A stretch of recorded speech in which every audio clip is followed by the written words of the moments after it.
Halo teman-teman, kelompok 12 di sini. Kali ini kita akan menyampaikan materi mengenai prasangka sebagai konsep dasar perilaku sosial.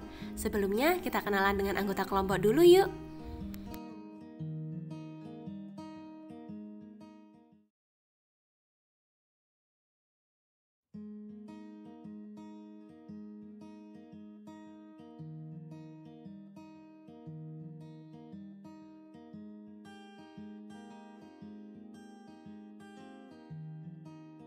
Next, menuju ke materi, semoga bermanfaat.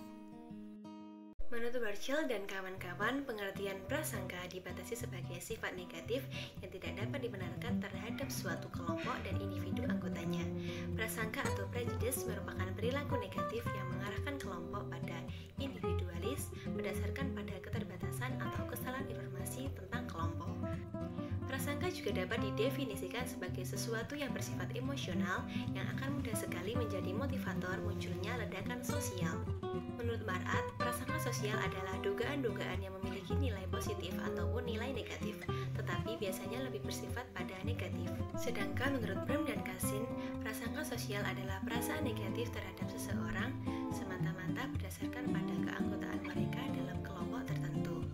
Selanjutnya, Kartono menguraikan bahwa prasangka merupakan penilaian yang terlampau tergesa-gesa, berdasarkan generalisasi yang terlampau cepat, sifatnya berat sebelah dan dibarengi tindakan yang menyederhanakan suatu realitas. Ciri-ciri prasangka sosial menurut Brigham dapat dilihat dari kecenderungan individu untuk membuat kategori sosial. Kategori sosial ialah kecenderungan untuk membagi dunia sosial menjadi dua kelompok, yaitu kelompok kita atau in-group dan kelompok mereka atau out-group. In-group sendiri merupakan kelompok sosial di mana individu merasa dirinya dimiliki atau memiliki atau kelompok kami. Sedangkan out-group adalah grup di luar grup itu sendiri atau kelompok mereka. Timbulnya prasangka sosial dapat dilihat dari perasaan in-group dan out-group yang menguat. Ciri-ciri dari prasangka sosial berdasarkan penguatan perasaan in-group dan out-group adalah sebagai berikut. 1. Proses generalisasi terhadap perbuatan anggota kelompok lain. Menurut Ancok dan Suroso, jika ada salah seorang individu dari kelompok luar berbuat negatif, maka akan digeneralisasikan pada semua anggota kelompok luar.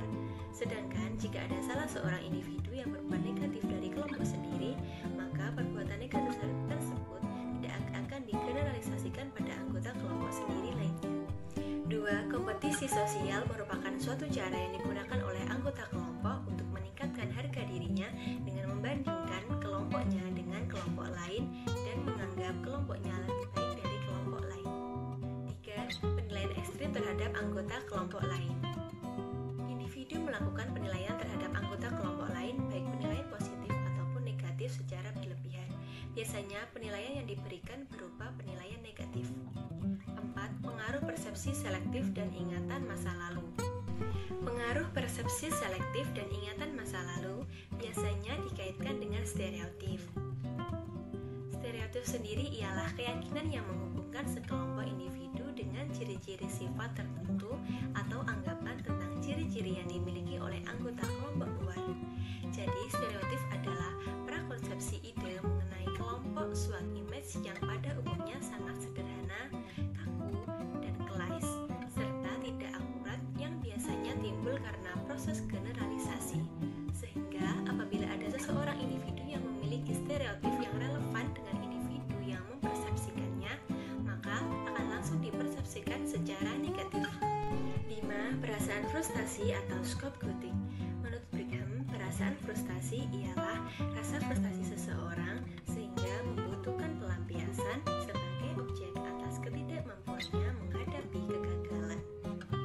Kekecewaan akibat persaingan antar masing-masing individu dan kelompok menjadikan seseorang mencari pengganti untuk mengekspresikan frustasinya kepada objek lain. Objek lain tersebut biasanya memiliki kekuatan yang lebih rendah dibandingkan dengan dirinya, sehingga membuat individu mudah berprasangka. 6. Agresi antar kelompok. Agresi biasanya timbul akibat cara berpikir yang rasialis sehingga menyebabkan seseorang cenderung berperilaku agresif. 7. Yaitu dogmatisme, merupakan sekumpulan kepercayaan yang dianut seseorang berkaitan dengan masalah tertentu. Salah satunya adalah mengenai kelompok lain. Bentuk dogmatisme dapat berupa etnosentrisme dan favoritisme. Selanjutnya, sumber-sumber penyebab prasangka sosial. Yang pertama, prasangka sosial antara lain ketidaksetaraan sosial. Ketidaksetaraan sosial ini dapat berasal dari ketidaksetaraan status dan prasangka serta agama dan prasangka. Ketidaksetaraan status dan prasangka merupakan kesenjangan atau perbedaan yang menggiring ke arah prasangka negatif.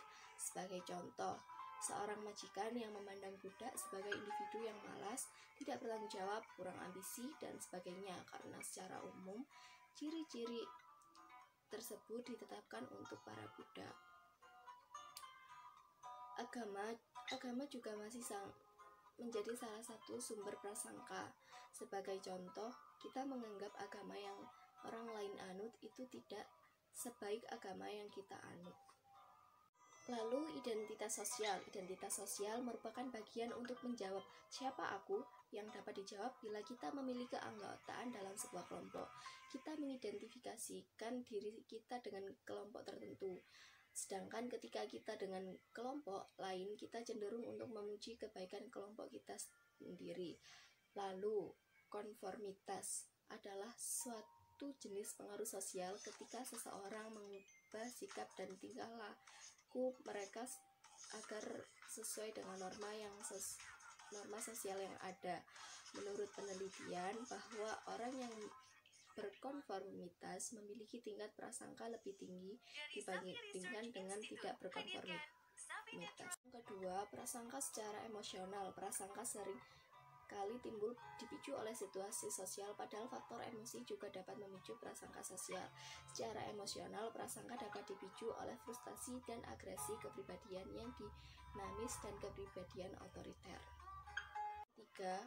Prasangka kognitif. Memahami stereotip dan prasangka akan membantu memahami bagaimana otak bekerja. Selama 10 tahun terakhir, pemikiran sosial mengenai prasangka adalah kepercayaan yang telah distereotipkan, dan sikap prasangka timbul tidak hanya karena pengkondisian sosial sehingga mampu menimbulkan pertikaian, akan tetapi juga merupakan hasil dan proses pemikiran yang normal.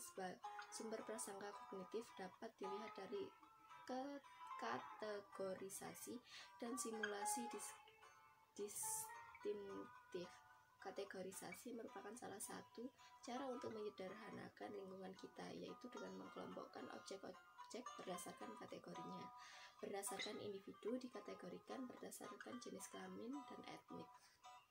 Selain menggunakan kategorisasi, kita juga menggunakan stereotip. Seringkali orang yang berbeda, mencolok, dan terlalu ekstrim dijadikan perhatian dan dapat mendapatkan perilaku yang kurang ajar. Berdasarkan pada perspektif tersebut, sumber utama penyebab timbulnya prasangka adalah faktor individu dan sosial.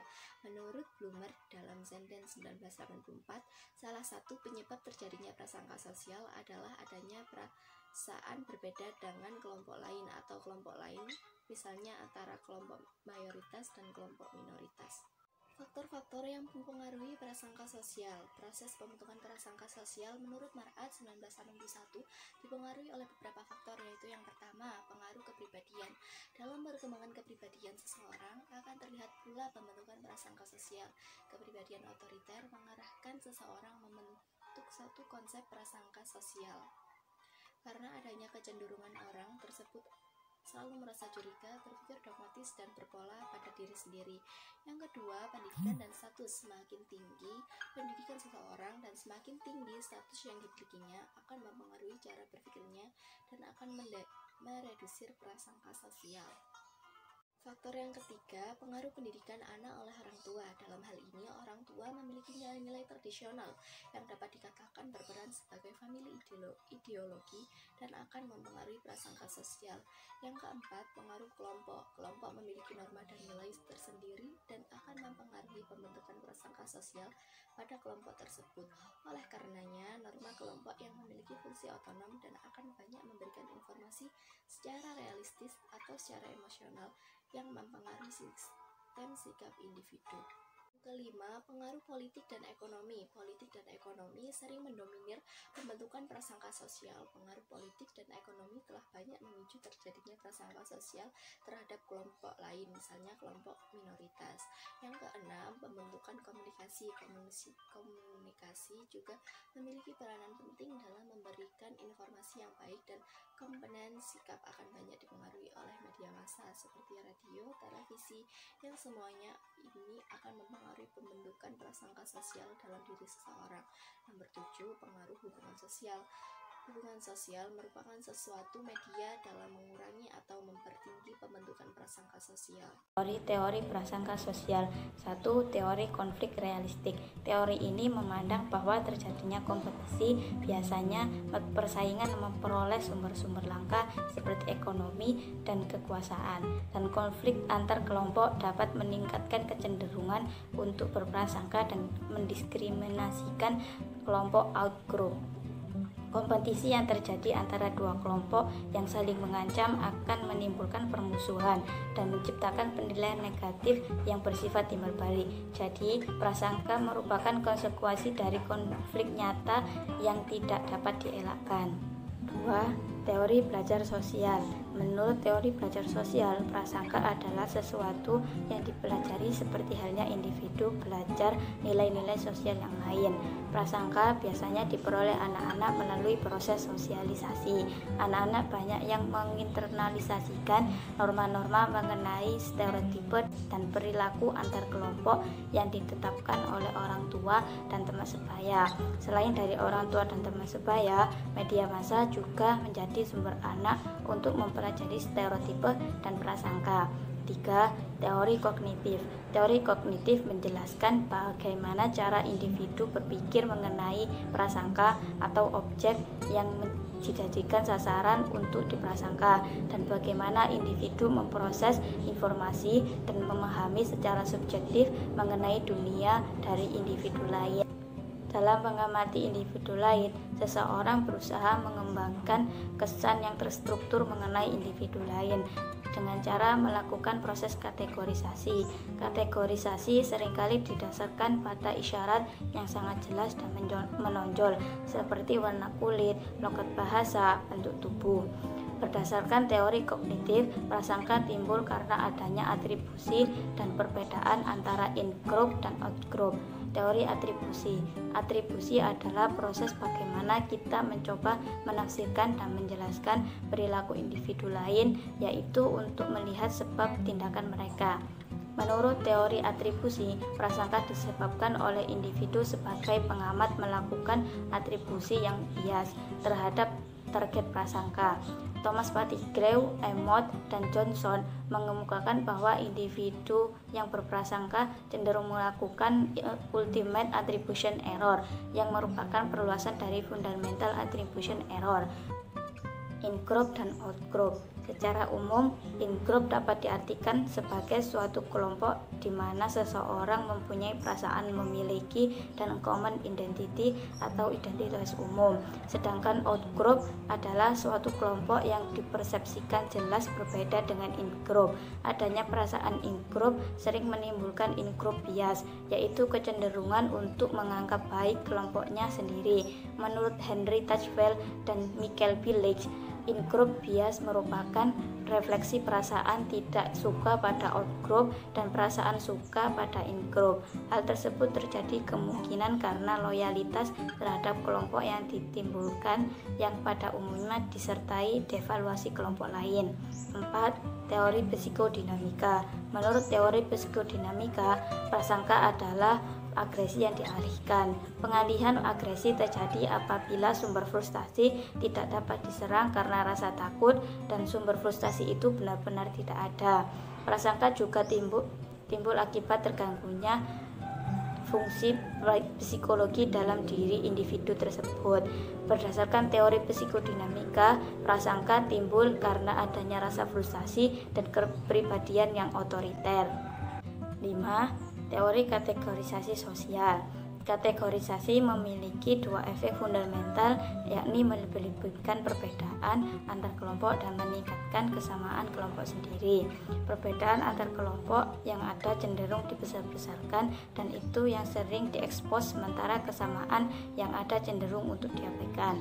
Di sisi lain, kesamaan yang dimiliki oleh kelompok cenderung sangat dilebih-lebihkan dan itu pula yang selalu diungkapkan. Sementara itu, perbedaan yang ada cenderung diabaikan. Ukuran kelompok adalah faktor penting dalam menilai apakah di antara anggota-anggotanya relatif sama ataukah plural. Kelompok minoritas menilai dirinya lebih similar dalam kelompok, sedangkan kelompok mayoritas menilai dirinya kurang similar. Anggota kelompok minoritas juga mengidentifikasikan dirinya lebih kuat dalam kelompok ketimbang anggota kelompok yang lebih besar. Kelompok mayoritas juga menilai dirinya lebih besar di dalam ancaman dibanding kelompok yang lebih besar. Keadaan ini menyebabkan kelompok minoritas tidak mudah percaya, sangat berhati-hati, dan lebih mudah berprasangka terhadap kelompok mayoritas. Kecemasan berlebihan itu tidak kondusif dalam harmonisasi hubungan sosial. Pengkategorian cenderung mengkontraskan antara dua pihak yang berbeda. Jika yang satu dinilai baik, maka kelompok lain cenderung buruk. Kelompok sendiri biasanya akan dinilai baik, superior, dan layak digunakan untuk meningkatkan harga diri. Sementara itu, di saat yang sama, kelompok lain cenderung dianggap buruk dan memalukan. Keadaan ini bisa menimbulkan konflik karena masing-masing kelompok merasa paling baik. Keadaan konflik ini baik terbuka ataupun melahirkan prasangka. Yang keenam, teori perbandingan sosial. Konsekuensi dari perbandingan adalah adanya penilaian sesuatu lebih baik atau lebih buruk dari yang lain. Melalui perbandingan sosial itu kita juga menyadari posisi kita di mata orang lain dan masyarakat. Kesadaran akan posisi ini tidak akan melahirkan prasangka bila kita menilai orang lain relatif memiliki posisi yang sama. Prasangka terlahir ketika orang menilai adanya perbedaan yang mencolok. Artinya keadaan status yang tidak seimbanglah yang melahirkan prasangka. Para sosiologi menyebutkan bahwa prasangka dan diskriminasi adalah hasil dari stratifikasi sosial yang didasarkan distribusi kekuasaan, status, dan kekayaan yang tidak seimbang di antara kelompok-kelompok yang bertentangan. Masyarakat yang terstruktur dalam stratifikasi yang ketat, kelompok dominan dapat menggunakan kekuasaan mereka untuk memaksakan ideologi yang menjustifikasi praktek diskriminasi untuk mempertahankan posisi menguntungkan mereka dalam kelompok sosial. Hal ini membuat kelompok dominan berprasangka terhadap pihak-pihak yang dinilai bisa menggoyahkan hegemoni mereka. Sementara itu, kelompok yang didominasikan berprasangka terhadap kelompok dominan karena kecemasan akan dieksploitasi. Yang ketujuh, teori biologi. Dalam pendekatan ini, prasangka memiliki dasar biologis. Ruston dan Baron dan Brain mengistilahkan pendekatan ini sebagai genetic similarity theory. Asumsi dari teori ini adalah bahwa gen akan memastikan kelestariannya dengan mendorong reproduksi gen yang paling baik yang memiliki kesamaan. Menurut teori kesamaan gen, faktor kesamaan gen dalam satu etnik dimungkinkan sebagai faktor yang menyebabkan individu berperilaku lebih murah hati terhadap anggota etniknya daripada kepada etnis yang berbeda. Ruston juga menyebutkan bahwa ketakutan dan kekurangan kepercayaan terhadap orang asing telah berpola dalam gen. Sebab meskipun orang asing tidak membahayakan sama sekali, kecenderungan curiga dan tidak percaya tetap ada. Hal ini memberikan kontribusi nyata terhadap munculnya prasangka. Yang kedelapan, deprivasi relatif. Deprivasi relatif adalah keadaan psikologis di mana seseorang merasakan ketidakpuasan atas kesenjangan atau kekurangan subjektif yang dirasakannya pada saat keadaan diri dan kelompoknya dibandingkan dengan orang lain atau kelompok lain. Keadaan deprivasi bisa menimbulkan persepsi yang sesuatu ketidakadilan, sedangkan perasaan mengalami ketidakadilan yang muncul karena deprivasi akan mendorong adanya prasangka. Cara mengurangi atau mencegah timbulnya prasangka sosial. 1. Melakukan kontak langsung. 2. Mengajarkan pada anak untuk tidak membenci. 3. Mengoptimalkan peran orang tua, guru, individu dewasa yang dianggap penting oleh anak, dan media massa untuk membentuk sikap menyukai atau tidak menyukai melalui contoh perilaku yang ditunjukkan. 4. Menyadarkan individu untuk belajar membuat perbedaan tentang individu lain, yaitu belajar mengenal atau memahami individu lain berdasarkan karakteristiknya yang unik, tidak hanya berdasarkan keanggotaan individu tersebut dalam kelompok tertentu. Menurut Wortgen dan kawan-kawan, upaya tersebut akan lebih efektif jika berjalan dengan kebijakan pemerintah melalui penerapan hukum yang menjunjung tinggi adanya persamaan hak dan pemberian sanksi pada tindakan diskriminasi baik berdasarkan ras, suku, bangsa, agama, jenis kelamin, usia, dan lain-lainnya. Dampak prasangka sosial. Prasangka sosial menurut Ross dalam Gerungan 1981 dapat merugikan masyarakat secara umum dan organisasi khususnya. Hal ini terjadi karena prasangka sosial dapat menghambat perkembangan potensi individu secara maksimal. Selanjutnya, Steplan 1978 menguraikan bahwa prasangka sosial tidak hanya saja mempengaruhi perilaku orang dewasa, tetapi juga anak-anak, sehingga dapat membatasi kesempatan mereka berkembang menjadi orang yang memiliki toleransi terhadap kelompok sasaran, misalnya kelompok minoritas. Rosenberg dan Simmons 1971 juga menguraikan bahwa prasangka sosial akan menjadikan kelompok individu tertentu dengan kelompok individu lain berbeda kedudukannya dan menjadikan mereka tidak mau bergabung atau bersosialisasi. Apabila hal ini dalam organisasi atau perusahaan akan merusak kerjasama. Selanjutnya diuraikan bahwa prasangka sosial bertahan dalam jangka waktu yang lama karena prasangka sosial merupakan pengalaman yang kurang menyenangkan bagi kelompok yang diprasangkai tersebut. Kesimpulan yang dapat diambil ialah prasangka merupakan hasil dari interaksi sosial. Maka prasangka sebagian besar disebabkan oleh faktor sosial. Dengan adanya prasangka sosial akan mempengaruhi sikap dan tingkah laku seseorang dalam berbagai situasi. Prasangka sosial dapat menjadikan seseorang atau kelompok tertentu tidak mau bergabung atau bersosialisasi dengan kelompok lain. Apabila kondisi tersebut terdapat dalam organisasi, tentu akan mengganggu kerjasama yang baik, sehingga upaya pencapaian tujuan organisasi kurang dapat terrealisir dengan baik. Nah, itu tadi materi mengenai prasangka sebagai konsep dasar perilaku sosial. Semoga apa yang kami sampaikan dapat membawa manfaat. Bila teman-teman memiliki kritik atau saran, silakan ketik di kolom komentar. Terima kasih.